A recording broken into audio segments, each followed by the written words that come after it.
Welcome back, everybody. IAmAMusicNerd here. How you doing? I'm going to be doing another beginner's guide video, and since 4th of July is around the corner, why not talk about one of the most important and popular American artists, an artist who has written about America plenty of times in his albums, Bruce Springsteen, the boss. The last one I did on David Bowie, and I wanted to kind of tackle artist discographies that are very vast, and Bruce Springsteen has been putting out albums for 5 decades now, and I wanted to talk about 5 albums for anybody who hasn't really delved deep into Bruce Springsteen's discography or wanted to know why Bruce Springsteen is the legend that he is, and just go from there, a beginner's guide. So before I get into it, if you guys enjoyed this video, enjoyed this content, please hit that like button, please hit the subscribe button down below. Appreciate all the love and support I've been getting from the channel, and let's keep it growing. Alright, first I'm going to be talking about is a classic, one of the most popular rock albums of all time, Born to Run, which came out in 1975. Now, in this point in Bruce Springsteen's career, there was a time where a lot of record labels, a lot of music executives didn't think that Bruce Springsteen had it.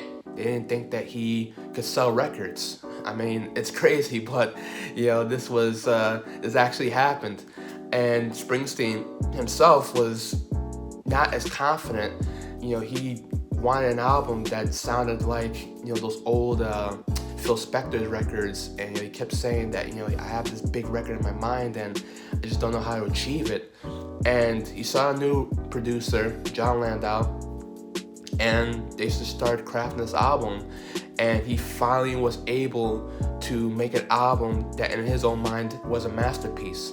And some people consider this his magnum opus, and I get it. I mean, this album has a lot of great songs. I mean, of course, you have the title track, Born to Run, Down the Road. I mean, these are songs that are so popular that you hear them on rock radio, and it's just like, it's kind of like life music, it's like so much a part of the American rock fabric. But I like the deeper cuts of this album, like Night, She's the One, and of course 10th Avenue Freeze Out, which is one of Springsteen's grooviest songs that he has made up until this point. And really, when you look back at early Springsteen, he's a lot different. He has like the cap, he's got the beard, the leather jacket. He's a little bit more edgy, like punkish a little bit. Him and the E Street Band just kicked ass all over this album. And this is when Springsteen really became Springsteen. He was on magazine covers. He's one of the few artists to be on Time magazine, but he was Time magazine, Newsweek magazine on the same week. The hype was real for Springsteen, and he was covered as the savior of rock and roll. And he was kind of like a great middle ground from the old generation and the new generation. The old generation that was favoring Elton John's, the Bowies, the Zeppelins, the ones that were taking rock into more progressive, extravagant vices, to put it nicely.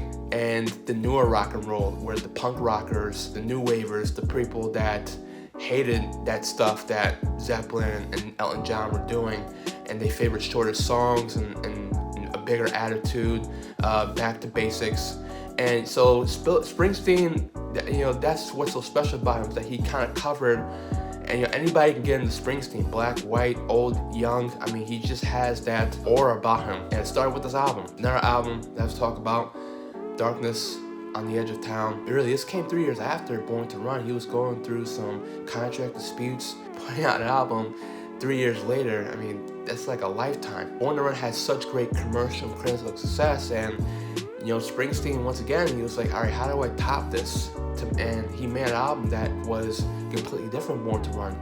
Born to Run is, much more upbeat, much more kind of, up-tempo, a lot of, grand choruses, and Darkness kind of like strips it back down a little bit. It's a little more angrier, it's a little bit more edgier.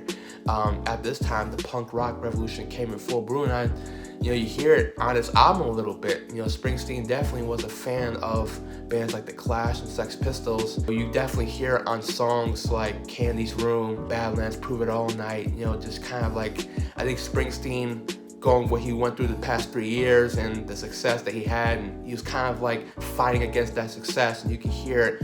This is the sound of a man who's just like really trying to tear down his previous image. And it's a great album. You know, it's one of those albums that, you know, at the time, Springsteen was really in full bloom as a songwriter and was killing it on tours. This is not polished at all. You know, this is Springsteen at his prime. The songwriting here is excellent. This is the first time that Springsteen was really writing for different characters, you know, those type of characters that, you know, you would, you know, read in a Steinbeck novel. You know, these outlaws, these working class people that are trying to strive for a better life, but sometimes they go through bumpy road, and that's the type of the image that Springsteen kind of exemplifies. He's always for the working man. Next album is an album that I think everybody, if you're not a Springsteen fan, you know the album cover, Born in the USA. You know, we know this came out in 1984, and Springsteen, up to that point, was more of a critical darling. Yes, he had some commercial success. You know, Hungry Heart was a top 5 single, and you know, he was nationally known. You know, he was very popular, but Born in the USA made him from a star to a superstar, a mega star. This is when Springsteen took on a new image. He went from being kind of like this lean, you know, gruffy rocker, and now he's like fit.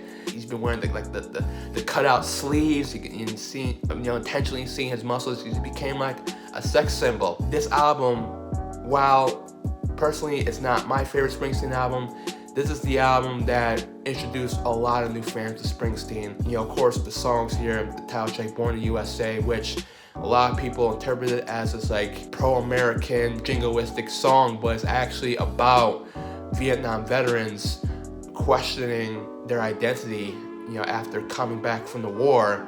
And even though they were born in the USA, they still get treated like shit. So it's one of those kind of like those double meaning songs. The song sounds happy, but the lyrics are much more darker than intention. And then you have, you know, of course, Glory Days, which they play in bars all the time. And, you know, Born in the USA, you know, Springsteen was just conquering pop radio. 7 songs from this album. Now, mind you, there's 12 songs on this album. 7 of these songs were singles. All 7 of them were in the top 10. That's how massive Springsteen was. I'm on Fire, which is my favorite on the song. It's a very, like, you know, Springsteen kind of talking about seeing this girl who's, you know, in a relationship. I always love when Springsteen goes towards the more introspective route, the more personal. But yeah, the whole album is incredible. And songs like Dancing in the Dark, where this is the first time that Springsteen kind of had a dance beat to it. This was the song that kind of blew him out and showed that he could be just as popular as Prince and Michael Jackson. I mean, truly, Springsteen was a national phenomenon. So much to the point that Reagan wanted to use one of his songs for his campaign when he was running, and Springsteen said, nah, like, you're not using my song. This is like one of the first times that politics and music kind of blended. You know, politicians use pop songs for their campaign songs, and a lot of them were like, yeah, sure, go ahead. But Springsteen was like, no, like, I'm fighting against that. And he was just kind of like anti-corporate. You know, Springsteen was not the guy that you're gonna hear songs in like a 7-Up commercial. Like, Springsteen was really like old school, like, no, my songs mean something, and I'm not gonna let you use it for purposes that I didn't intend it. So props to Springsteen on that. Great album, like I said, check it out. Another album that is very underrated in Springsteen's discography, but it's one of my favorites, Tunnel of Love, which came out in 1987.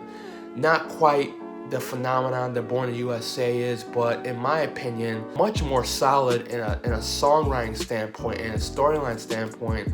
Basically, Springsteen was going through a tumultuous marriage, and he was seeing somebody on the side, somebody who was in his band. He was like a backup singer, and so yeah, he was dealing with marriage issues, and really the whole theme of this album is just Springsteen trying to deal with that and dealing with a breakup, which is a lane that Springsteen hadn't really tackled before, and I don't think he's really tackled since. And if he has, maybe in spurts, but I just think this is a very fascinating album. It delves in darker territory. You know, and I think it covers the full realm of Springsteen. You know, he's angry, he's sad, he's upbeat, but you know, he covers all the emotions. Songs like Spare Parts, Brilliant Disguise, Tunnel of Love, I mean, just reveal, like, although Springsteen could be kind of like gloomy, you know, he could still have it with a, you know, be pop. And so, yeah, I get why people were like, no, we want another Born in the USA. But Springsteen did it again. He's like, I'm not going to give you what you expect. And really just turned out with a phenomenal album. Springsteen uses different instruments. He doesn't even use the band as much. You know, it's credited as Bruce Springsteen. And when he toured, it was he didn't use the E Street Band as much. So definitely different up until this point than all his other albums previously.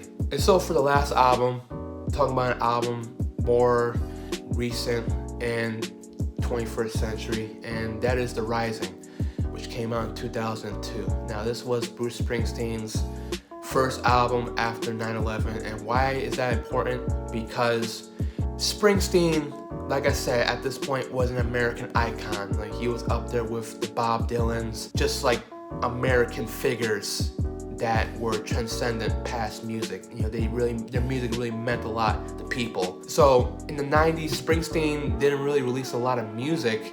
He had a couple of his songs here and there, but it was a very dormant period for Springsteen. And he was very much out of the public eye.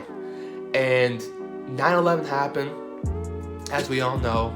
And there was this one story where Springsteen was kind of like, you know, walking down the street, and there was this Springsteen fan, you know, talking to him, and he says, hey man, like, we need you. You know, we're going through a tough time, and I feel that we need somebody to make sense of all this. And this inspired Springsteen so much that he put out a new album. And really the theme of this album is just him kind of making sense of the tragedy and talking about characters that went through 9/11, and songs like The Rising became an unofficial national anthem for a lot of Americans. And I think that with Springsteen, the album was a critical success, commercial success, and it kind of, in a lot of people's eyes, who, for the younger generation, you know, reestablished Springsteen as a very popular rock star. And I would say that this was the album that kind of put him in like uber legendary status. You know, I think for a lot of the younger generation that didn't get to experience the Born on the Run and the Born in the USA, you know, his very popular in the 70s, 80s, it established him as a person that didn't matter what age you were, if you were 20 or if you were 80, you were always going to love Springsteen. He was always going to be somebody that was important to you.